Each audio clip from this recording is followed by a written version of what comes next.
I'm so sorry. Let me just say this.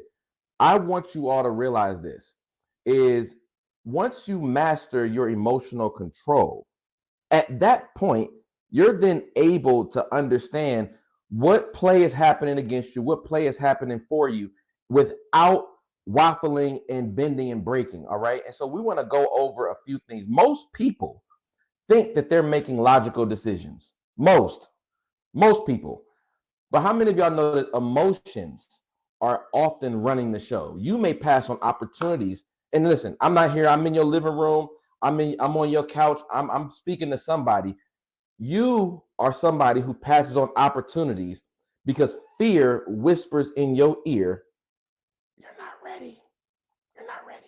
How many people are like that? Where fear whispers in your ear, you're not ready. So you miss an opportunity. How about you refuse to pivot, all right, pun intended, because ego says you can't start over. You can't start over. You know you can't start. Look, you got kids to feed. You have things to do. You can't start over because your ego is saying they're going to see that you started over. And the truth is, they might judge you for it. What if are you somebody in the room that rushes into decisions because impulse convinces you, act now or you're going to lose it. So you make rash decisions based on little information because you have a fear of missing out. And the worst part is that most people never realize this is happening to them. They think that they're playing it safe. They think that they're being smart when really they're being controlled by their emotions disguised as logic. So here's what you're going to walk away with. Also, let me just tell everybody in the room, I want you to grab something to write with. I don't care if it's your phone from a virtual standpoint, a digital standpoint, or you got an old school pen and paper. All right. The old number 2 don't hurt either. It is better to have a long pencil than a short memory. It is better to have a long pencil than a short memory. All right. So let's take notes. Note takers are intelligent people. Okay. Note takers are intelligent people. There are people who say, I may not have gotten it all, but I'm going to digest this later. All right. Notes are the doggy bag of knowledge. Oh my goodness. Actually, I made that up. I'm gonna say that again. Notes are the doggy bag of knowledge. Sometimes the food is so good, you just can't finish it all. But you know that if I get to warm this up on 350 tomorrow around 12 p.m., boy, this is gonna be good. And I want you guys to take notes, all right? Because you're gonna walk away with the ability to process how to control your emotions and execute better decisions with clarity. I'm going to give you a framework that elite decision makers use that helps them override fear, doubt, and hesitation. All right. And then I'm going to give you a practical takeaway that you can apply immediately. As you know, listen, as my Southern grandma said, or immediately to start making yourself make decisions smarter, faster, and with more confidence. All right. Section number 1. Y'all ready? Let's rock and roll, man. Listen, EYO, we in the building, man. We in the building. All right. Little boy from Cleveland is on a big stage once again. I'm just happy to be here, man, being able to pour into some of the best dynamic people in the world. Section number 1, why emotions hijack your decisions. Why do emotions hijack your decisions? Why is it that smart people keep making dumb emotional decisions? Like, have you ever looked back and thought, why the hell did I do that? Like, okay. Have you ever thought, I knew better, but I still messed up? Have you ever thought, I should have moved on that opportunity, but I hesitated once again? And that's because you weren't making a logical decision. You were making an emotional one. Your brain, watch this, note-taking part, your brain is wired for survival, not success. Good God. All right. Y'all ready? Your brain is wired for survival, not success. There's nothing in you that in your genealogy, there's nothing in your genetic makeup. There's literally nothing that says I'm genetically predisposed to be successful. But understand that you are 100% wired to survive. 1000%. You will do everything it takes to let a bear start chasing you. I don't care what deal you were about to sign. I don't care how fine they were when you were talking to them. I don't care how good the food was. If a bear starts chasing you, none of it is important. Your brain is wired for survival, not success. It doesn't matter how goofy you look running away from the bear. It's that your brain needs to survive. Your brain will exaggerate the worst case scenarios to keep you safe, not to help you grow. So your brain is it's very basic, right? Your brain is basic. We just build on top of what it is our brain gives us, all right? How about your brain is wired for survival, not success? It makes you hesitate because certainty feels safer than risk. Who is that in the room? Where sometimes I hesitate, Chris, because there's a great deal I could make. There's something I could invest in. And I hesitate because everything in my background about who I am, where I came from, tells me to hold on to this money versus spending it, to not invest yet. How many of y'all got a yet situation? I can't do it yet because if I just need a little bit more information, I just need a little bit more research. I just need a little bit more of a conversation. Chris, I need to do a little bit more research. Let me look on Yelp and see what people are saying about this person. Let me do a better business review. Do they still do better business reviews? Let me do a better business review on this before I invest my money. Now, here's the problem with that. The problem is that you're thinking that you're hesitating is going to bring you the result. But what ends up happening is it is your lack of speed that makes you miss it.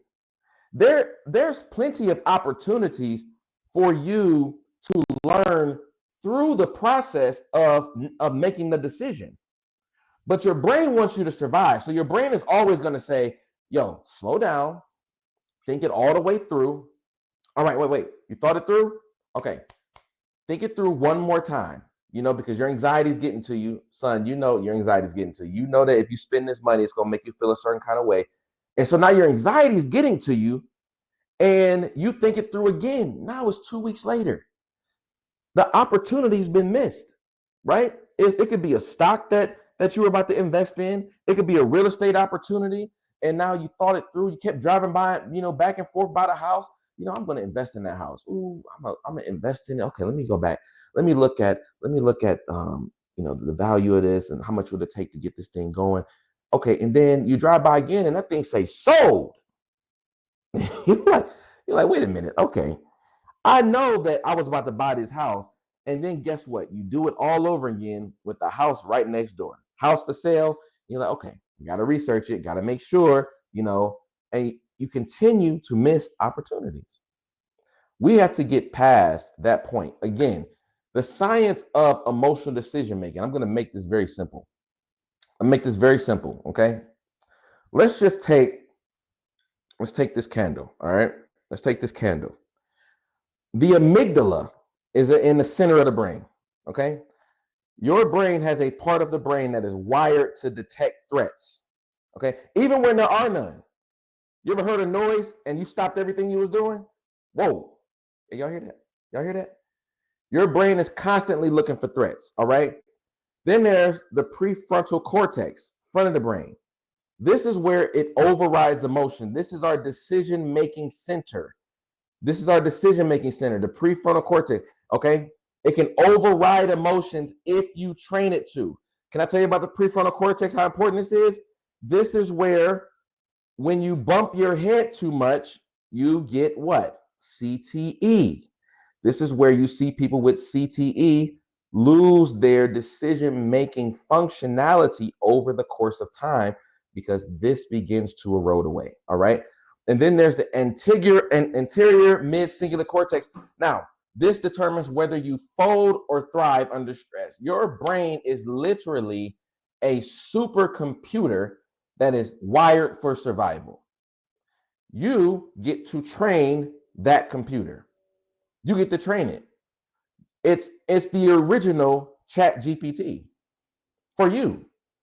So if you allow the fear part of your brain to run you, you will think everything is a threat.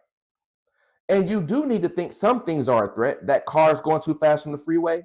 I got to slow down. Maybe it could hit me. You allow the prefrontal cortex to override common sense emotions, but you can train it to reel itself in so that you're in charge of making those decisions. You can train the interior mid-cingulate cortex to help you thrive under stress so that when a stressful moment does come, that you're not always in reactive mode. Let's talk about that, all right? Here's the 3 emotional traps that keep you stuck. Y'all write this down. The 3 emotional traps that keep us stuck. Fear-based decision making. You pass on big opportunities because you don't feel ready. You will never be ready. You thrive in the midst of learning. That's the greatest part of it, right? You will pass on big opportunities because you don't feel ready. Tell me, can somebody please tell me, and put a year on it. When was the last time you were ready and the opportunity was right there? That's hard. When was the last time you were perfectly ready and an opportunity came that matched what you were ready for? I will tell you that the things that we want, watch this, y'all. The things that we want are bigger than our preparation. We have to grow into what it is we actually want. Think about your goals right now. Everybody think about your goals. Think about your goals. Wow, come on, man. Your goals.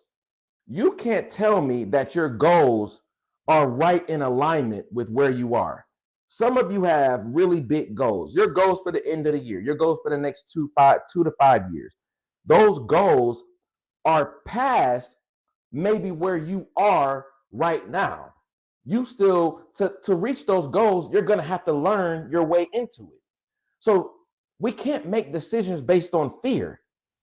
We have to make decisions based on the fact that, do I have the capability to take it on right now? Right, Magda, your goals are so far from where you are. When your goals are far from where you are, I'm fine with that. Do I have the capability to build into it? When you draft, the NFL draft is coming up in the 3rd week of April, okay? And my Cleveland Browns, I'm originally from Cleveland, Ohio. My Cleveland Browns have the 2nd pick in the draft. Now, here is a talented player that if he had to have the look of an all-pro, they would never draft anybody. What they're drafting on is based on potential.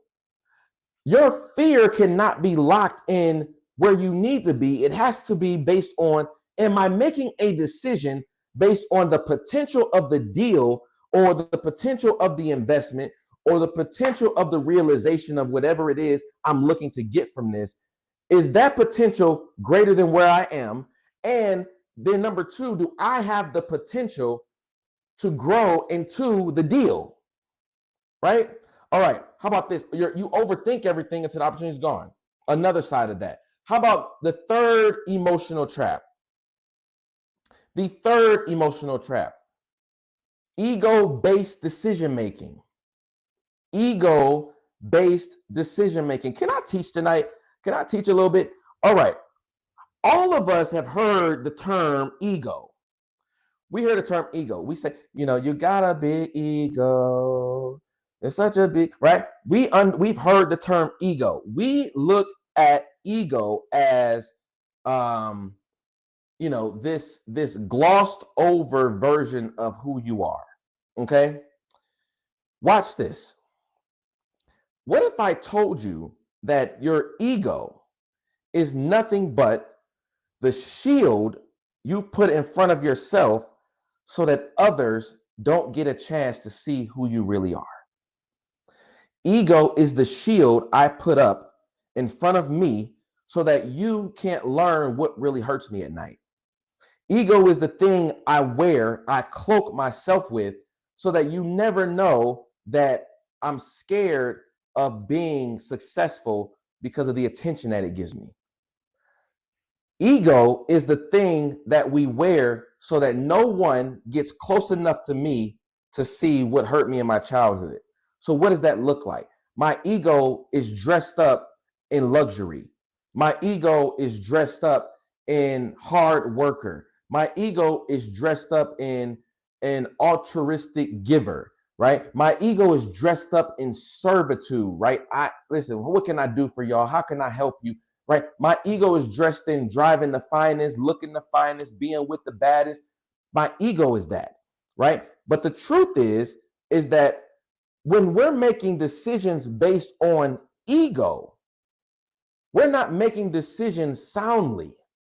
We're making decisions so that you, everyone else, can see that, oh my goodness, he got it going on. When you're not making a decision based on your ability to actually make it happen. So what ends up happening is when you make ego-based decisions, you stay in the same cycle because you refuse to be a beginner. Because if anybody actually knew that I don't know much of nothing, I will be in trouble.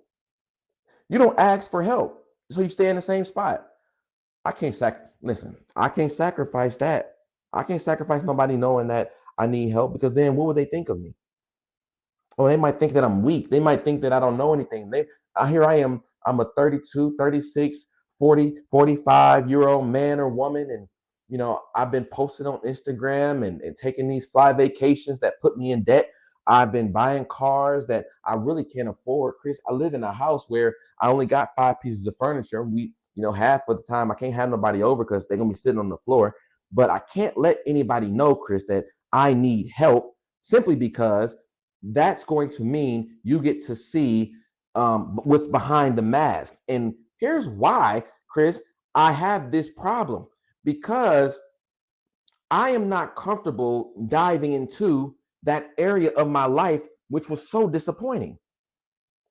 So, Chris, if you force me to look back and figure out what happened in my childhood, man, I'm gonna cry. Or I might not think the same of my mother, or I might wonder why my father didn't help me.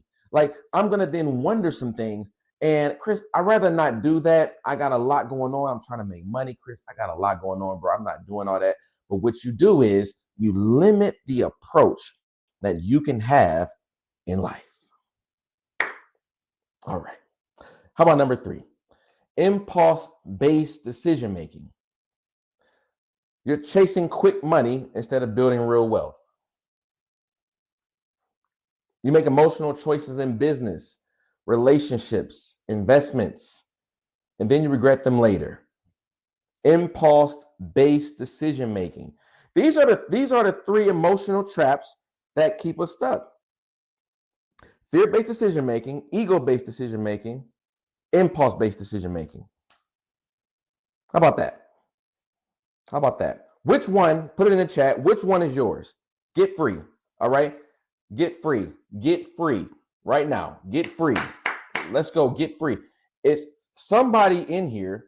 I used to be prone to impulse-based decision making. I will be very honest with you. Let me get naked so you can take your clothes off too. I used to be vulnerable to impulse-based decision making, and then I started learning you can have a combo. You can biggie size your order. Biggie size it, Ashanti. All right. Impulse-based decision making. I'm telling you now that feeling of I can't pass on this small opportunity because it sounds so good. Like maybe it's a multi-level marketing situation that you haven't done enough research on. Maybe it is, a credit platform that somebody's shown you results without showing you the process. Maybe it is a quick route to building a Shopify account without seeing if it was legit. There's so many different things in which we need to dive back into Is this something that I should be impulsively giving my time into? And watch this. Oh my goodness. If we do decide that I'm going to start making impulse-based decisions, what did you also impulsively leave?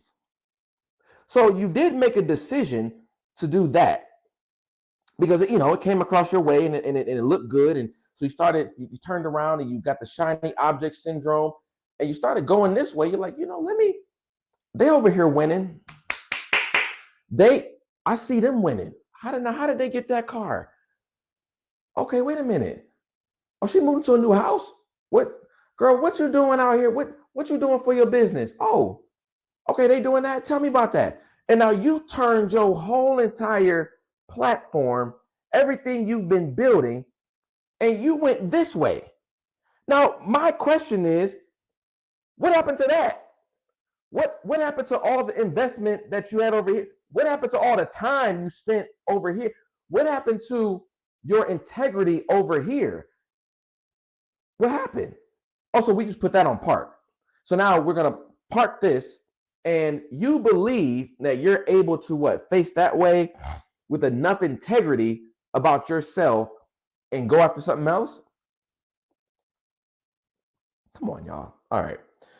So I want y'all, are we good tonight? Are we good? All right. I just want to make sure we all in the building, that we feeling good. All right.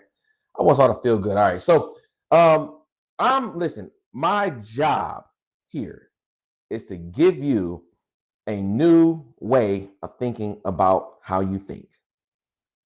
Because I think so often thinking is something we take for granted. We believe a lot of times we're actively thinking. But the truth is, most of what we think about is subconsciously a tape being played. Okay, that's too deep. Listen, let me just keep on going. I was about to go a whole nother route. Let me just stay right where I was. All right. I have to come back and give y'all some more. All right. Watch this. How about this? I want y'all to write this down. Think, don't feel. Think, don't feel. All right. This is the meat of what I came to bring. All right. This is the pot roast of the night. All right. This is the pot roast of the night. The number one skill for high stakes decision makers, I think all of you are high stakes decision makers. They separate facts from feelings. A high stakes decision maker separates facts from feelings. Here's what that looks like. They know when to walk away from something, right? Because the fact is, this at this moment will not do me any good. Or they're able to realize I have to do it scared. I got to do it scared. I'll give y'all a brief synopsis of that. When I first started speaking and grabbing the microphone 15 years ago, I was nervous as a hooker in church. All right. Listen, if I don't think anybody in the room is in that field, so I say that with some semblance of caution. All right. But I remember feeling nervous to get on stage and being very fearful. All right. Now, the truth is, it was what I knew that I was called to do. So what do? Do I stay away from what I want to do because of fear? Or do I say to myself, fear doesn't run you. Fear don't run me. Fear don't run me. Why does fear run you? So what I decided to do was, I told myself, I made a mandate on my life that said, if I want to do this, I will never say no to a speaking opportunity. And I never did. I never did. You could have said, Chris, I've spoken in church basements where the little kids is running around, where they had the plastic tablecloths and their kids was getting the fruit punch, the concentrate fruit punch. The kids was running around, grandma sitting there half asleep, right? She knocked out. because, she's been in service all day. And they said, hey, son, we can give you 15 minutes. You can come speak in the church basement tonight. I said, I'll be there.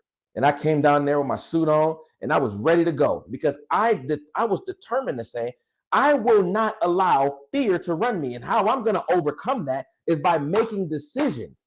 And so the fact is, if I want to get better, I had to override my feelings. That's for you.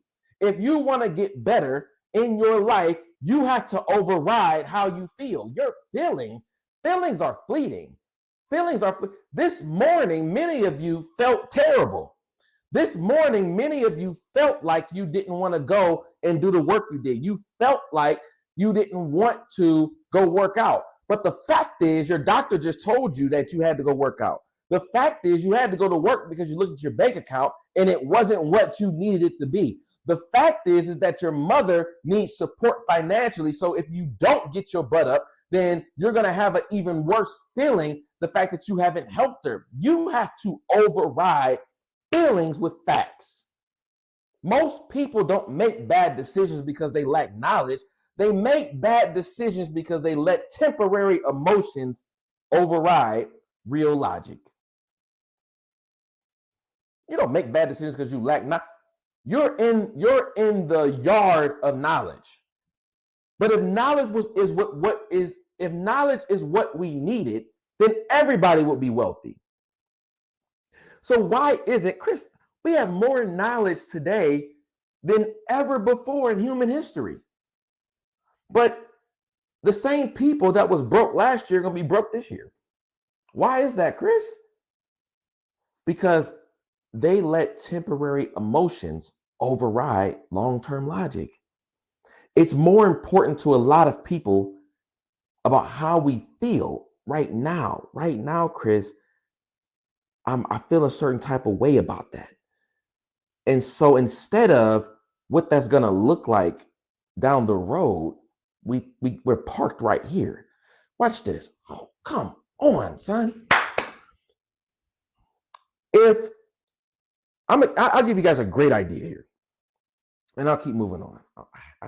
Sometimes I get stuck. Let me just keep going. If you have ever been in a traffic jam, it felt in the moment as if you're always going to be in the traffic jam, right? It feels as if I'm in the traffic jam, I'm going to be here for a long time. But that is short-term decision-making. The long play is I got to my destination eventually. When we avoid or hesitate on decisions based on what we feel right now, we never make it to the destination. We will always be sitting in life's traffic jam financially. We'll always be sitting in life's emotional traffic jam because we're afraid to make a decision that has a long-term play. Oh, God, come on, son. All right, y'all ready to write some more? Y'all not feeling me. I'm about to slow it down. Let me just make sure we're on the same page. All right, watch this. We're gonna write this down. Another process, more frameworks. 3-step process of think, don't feel. All right, y'all ready? Y'all already said this. Y'all wrote this down in the chat. Step number 1, label the emotion before you act. Label the emotion before you act. So what we have to do is I want you to pause. Close your eyes. Everybody close your eyes real quick. Real quick. I want you to think about a feeling you have had this week or today. What is something that has been gnawing at you, bugging you, whatever it is? And I want you to name that feeling. Name it. Keep your eyes closed. What is the name of that feeling? Is it fear? Is it resentment? Is it anger? Is it sadness? Is it joy? Is it love? What is that feeling? What's the name of that? All right. And if it's fear or whatever it is it real? And when I say is it real, is there facts behind the feeling?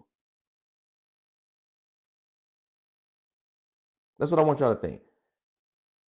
Is it facts behind the feeling, or is it just fear talking? I want you to think while you're thinking about this, is my ego protecting me? Or am I making the best move? Is the feeling I'm feeling real? Y'all can open your eyes. Data says that simply naming your emotion reduces its effect or empowers its effect by 50%. Because your brain starts to analyze instead of reacting. So this is why, even with your children, you can say, okay, why are you crying? And they say, I don't know. Getting them to name the feeling, going through a feelings wheel, getting them to name the feeling. Well, is it that you're angry he did that? I am angry. Now watch this. So what are you angry? What made you angry? Well, because he didn't ask me to use my toy. Okay. And so you are saying you prefer for him to ask you first? Yes, because that would be nice. You see how we broke it down? But if we just go off of the reaction, then we wouldn't have a clue what we're dealing with. So then name your emotion, name the thing. What's the thing you've hesitated on? What's the thing and then I want you to name what is behind the hesitation. What is behind the decision that you made? What is it? And once we start naming it, then we break it down step by step. All right. So step 2, let's do a data check. We want to take 30 seconds. Now remember, here's the process. This is a process I want you guys to use. You name the feeling, then you take 30 seconds to separate facts from feelings. Separating facts from feelings. Fact, I have the skill to do this. Feeling, but what if I fail? Here's the fact. I have the skill to do this. Feeling, what if I fail? That's called fear talking, not facts. Fact, this is a proven investment. Feeling, but it feels risky. That's a feeling of uncertainty. So when we do that data check, separating it, drawing a line down the page. So let's go back to the house. So there's this house, and you look at it, and you've done, you've done all the numbers, you've computed the numbers, for those of you who might be wholesaling properties, or you've done all the numbers, right? And you've said to yourself, if I want to invest this, then I know my return with my margins are going to be right around like 20%. Okay, cool. And all of that makes sense. Naming your emotion decreases its emotional power over you. Okay? Naming your emotions reduces its power over you. All right? The effect of it up or down by 50%. So if it's love, naming it love, naming an emotion, you know what, that feels like love. I didn't know what that feeling was, but what they did for me, I was wondering why I felt the way I felt, which might have been uncomfortable. It's because I'm not used to someone showing me love that way. And now naming that identifies what that is and what that feels like. So the next time it's apparent or there's a lack of it, I now can recognize it. That's good. All right. The data check. We do this simply because if we were to have this house situation that I was talking about, and we got all our numbers and we know the process, we know exactly what to do, if we allow the other side of the paper of feelings to say, but what if you fail? Or what if you lose money? Or what if nobody buys it? Or what if you get ripped off? Typically, the emotions and the feelings on this side override logic. And that is where we get stuck, my good people. Am I right? Because this part is connected to our human experience so much. It is how people view us, and we're trying our best to protect how other people view us. So we let feelings talk for us.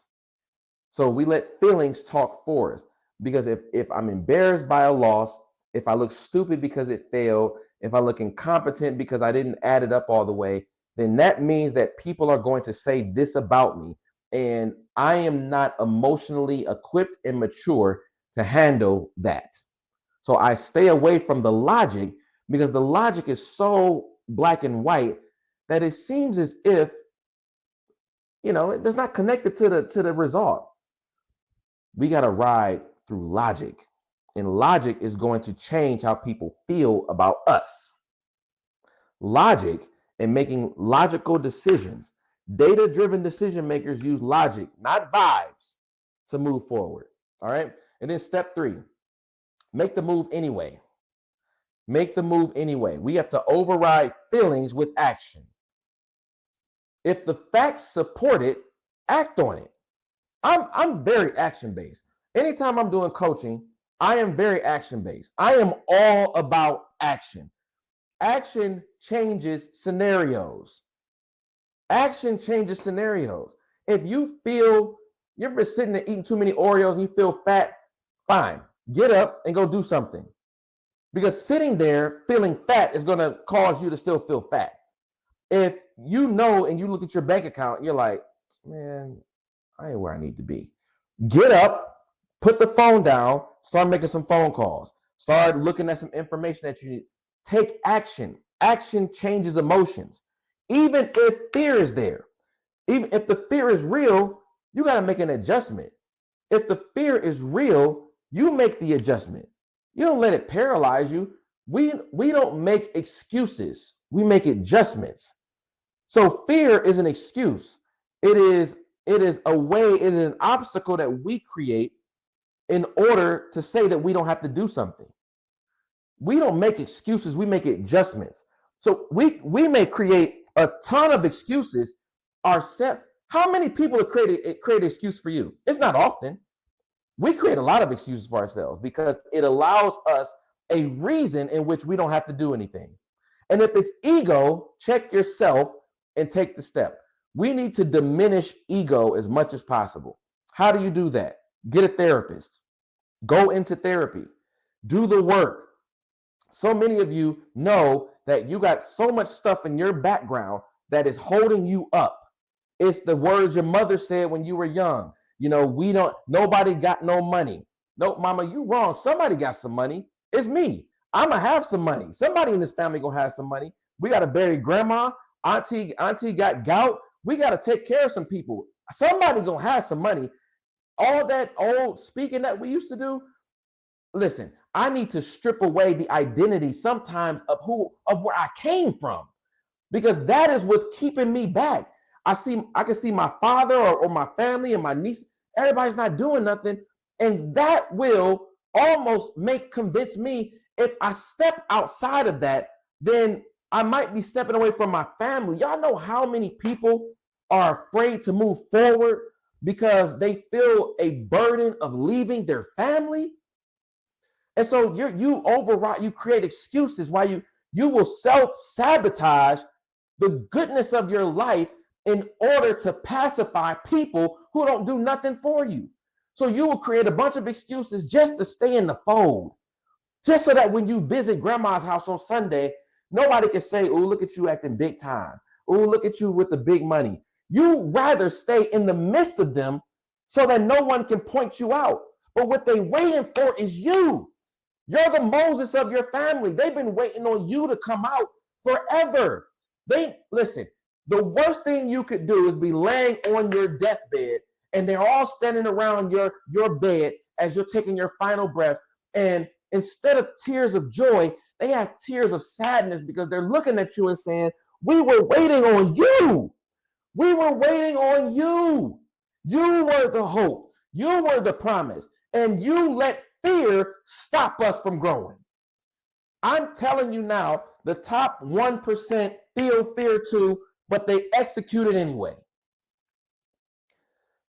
They execute anyway. I don't have a choice. Like, think about it. When the emails were going back and forth with Magda for me to come on tonight, I didn't have any fear because I've been doing this a while. But let me tell you something. If I had fear, and it's already on the books. They've done the imaging, they've done the graphic, right? It's on the schedule, right? Then only thing I will be doing is letting fear take over the opportunity. And so what? I don't show up. I say I can't do it. Then I'm stuck. I'm stuck. I would rather stand here terrified, fail forward. Absolutely. I'd rather stand here terrified and learn my way through it than to be like, man, I wish I would have did that. I regret not doing that. I hate that. All right. So we're about to drop the hesitation. We're going to drop the hesitation. We are going to drop the hesitation right now. I'm giving you 60 seconds to think about a decision you've been putting off. I'm giving you 60 seconds to think about a decision you've been putting off. And I want you, number one, everybody, we're taking action, all right? We are not hesitating. Name the decision you've been putting off in the chat. In 3, 2, 1, go. What is the decision? What is the decision? We're going to do this in stages. Let's go. Put in the chat. Let's go. Pick up the energy. Come on, y'all. What is the decision that you have been hesitating on? Richard writing his next book. All right. Awesome. All right. So we got a book. Okay. He said his next book. Next book, meaning there's already been one done. Publishing my next book. Let's go. All right. So publishing the next book. All right. That means that we already know what it takes to write one. Getting serious about trading stocks. Absolutely. Opening a business. Absolutely. Remodeling. Let's go. Renting my house. Public speaking. Let's go. Starting a business. Let's go. I need more. Applying for doctorate school. Day trading. Let's go. Let's go. Let's go. I love it. I love it. All right. Now, that took courage. All right. Clap it up for yourself. CCNA, right in my book. All right. Clap it up for you. This takes courage. You're being vulnerable. And whenever we're being vulnerable, we're stretching ourselves. Okay. We're deciding that fear doesn't win. Fear doesn't win here. Okay. Promoting and launching my coaching business. Let's go. All right. Now, what emotion is in control there? What emotion is in control of the decision you've been putting off? Is it fear, doubt, ego, overwhelm? What is it?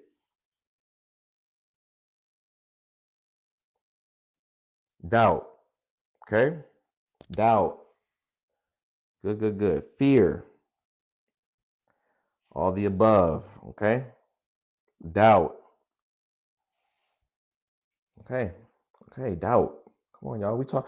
I'm in the right room. I feel like I'm talking to the right people. Procrastination, fear, ego, doubt, overwhelm. Right? You got the biggie bag. All right. All right. At a time felt unworthy. Okay. Very good. Very good. Y'all listen. Fear and doubt. Now, what are the facts? What's the facts? I'll give you one. For those of you who wrote the book, fact, I've already written a book. That's a fact.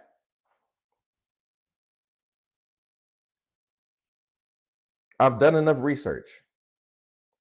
That's a fact. I rebuilt my mom's home. I ain't doing contractors. What's the fact? I know my story. Fact. The person said public speaking, and maybe you've practiced enough. Maybe you're smart enough. Whatever it is. What is the fact? I have 2 degrees, over 13 years experience. I'm a great candidate. Absolutely. I work really hard and create stability. Absolutely. That's a fact. That's a fact. Today is Thursday. Here's what we're going to do. Many of you are here consistently. Here's what I'm about to ask you. And don't you dare lie to yourself, okay? Because what I know for a fact is when you have to say it yourself, remember, I'm not telling you to say this. You are saying this. When you drop the ball, it hurts more. Here's the question. What's the first step you can take on all of this by Saturday morning? Everybody. I need everybody active. Everybody active. What's the first step you can take by Saturday morning on this decision?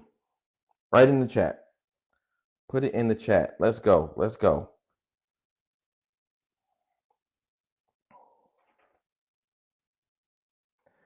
Reach out to a publisher and send my draft. Let's go.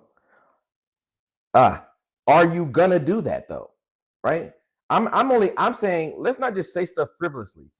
Are you going to do what you're saying?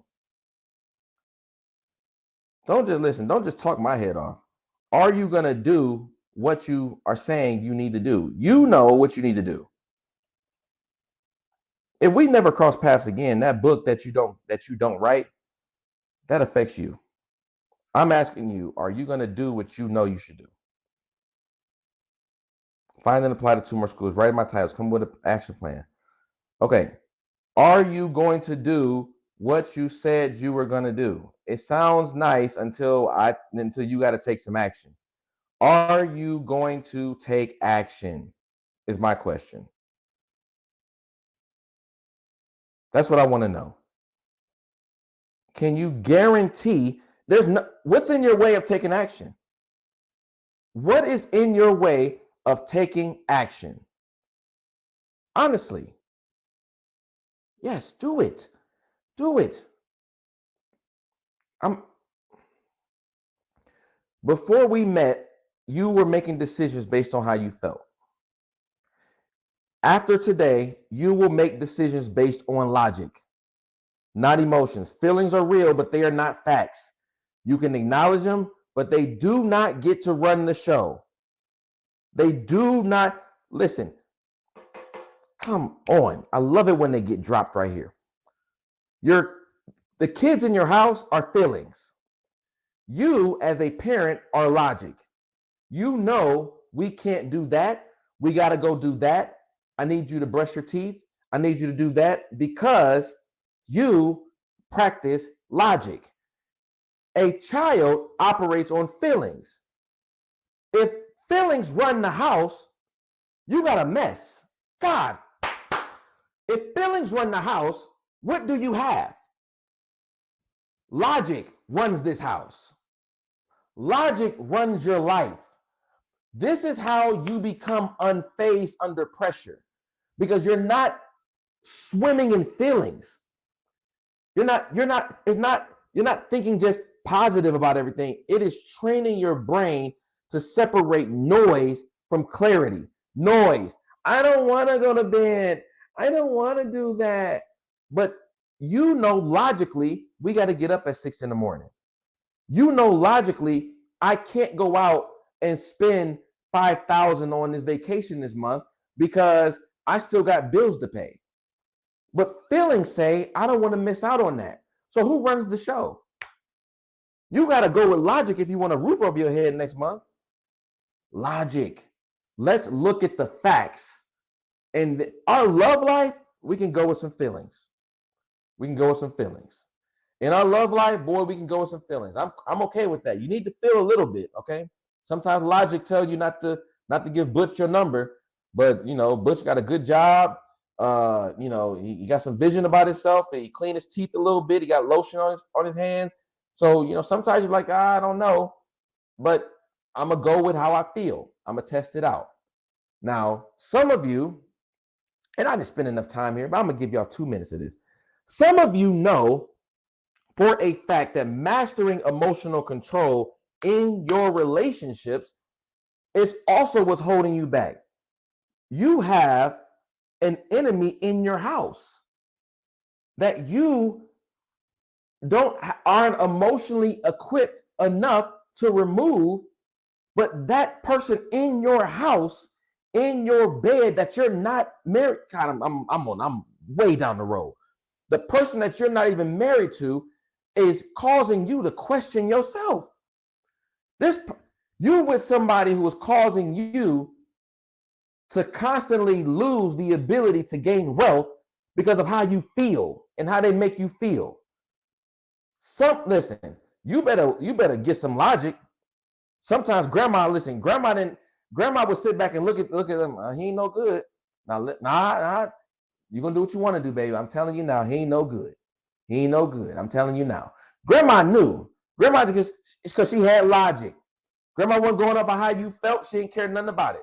She just knew, ooh, nope. That girl right there, she a little fast. I'm telling you now, she a little fast. Nope, don't do it. Grandma knew. Here you are still operating in feelings, and that's why you haven't made the investment. That's why you're still kicking it with the friends who don't mean you no good. That's why we have to start operating like. Can anybody tell me right now that, hey, Chris, I am from this day forward, I am going to do everything to slow down and operate on moral logic. I am going to label my emotions. I am going to do a data check, and then I'm going to start making the move anyway. All of us have enough information to take the first 2 steps. We don't need more information. What we need is more action. We got to take more action towards our goals. We got to take more action towards ourselves. And we have to believe and love ourselves enough to trust that everything I have poured into myself will come out when it's time. That I've poured more positivity into my life than anything negative. And that if the going gets tough, I can rely on everything that's been poured into me to get me out of a situation. Listen, beloved, I'm so happy y'all allowed me to be here. I want to thank the EYL community for having me here. And this has been a fantastic time with you all. I wanted to give you all something for free as well. And I'm not sure exactly how to drop it off. If I just put a link here, would that work, Magda? Or how should I do this? I want to give you all a goal setting blueprint. All right. I want to give you all a goal setting blueprint. How would I be able to do that? Can I just give them a link? Because it's a free link on the site. How do you want me to do that, Magda? So you can drop it in the comments, and then also if you want to email it to me, I can drop it in the community as well, just in case they have any issues with accessing it. All right. And then my social media, guys, is right here. Yes, Angie, I would love to come back. Mercedes, I would love to come back. I would love to come back. And I loved you all's energy. Your energy was fantastic. And I can tell I'm in a room with some winners, baby. I'm in the room with some winners, big time. Also another question, Magda. Are they able to come off of mute, or is